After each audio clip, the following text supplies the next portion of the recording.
बेहाय चिरां डिस्ट्रिक्ट सोंनानै थाइगिरदोन खैलामैला थाइगिरदोन न'आव साहित्य सभानि एवारनेस प्रग्राम जागासिनो 2026 आव बर'लावआव जागोन बेखायनो गामि गामि एवारनेस मोनगोन दा जोंनि बर'नि गेजेराव बर' थुनलाइ आफादजों लोगोसे बै आं दहाय बर' छात्र सम्मेलननि खोथा बुंदों बर' छात्र सम्मेलननिया जाबाय बिदि मिथिं जादों माने हानजा एवारनेस प्रग्राम हारिखौ दैदेननो बिथांमोनासो हागोन बोरायबाथ' हाया आं दिनै बोरायबाय आं मोनसे समाव बर' थुनलाइ आफादनि आफादगिरिमोन गोदो हब्रा हब्रा बाथ्रा बुङोमोन आङो नाथाय आं गोदै मादै बुंनो हाला गोदै मादै थाङो नाथाय बिथांमोना आंखौ लाबोबाय आं बेल'सो नाथाय बेखौ खामानि मावगोन बे सेंग्राजों बे दुलाराय बर' फरायसा आफादखौ एबसु होनना बुङो बिथांमोना बे हाबाखौ मावगासिनो बर' थुनलाइ आफादनि जिथु हाबाफारि बर' थुनलाइ आफादनि जिथु माने थांखि नोजोर बेफोरखौ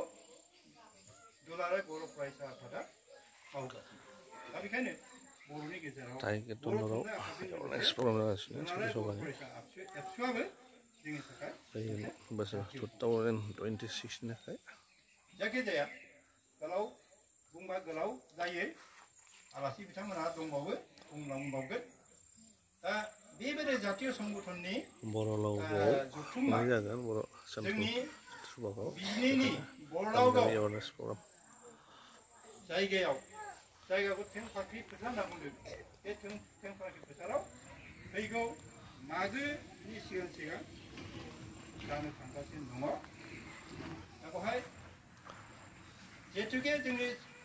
हारिनि सिनस्रि आफाद नालाय बेहाय जों साफ्रोमबो माने बयबो सांग्रांथि खालामनांगोन जाय जेरै हागौ जोङो माने हेफाजाब होनांगोन दिनै हेफाजाब होनाया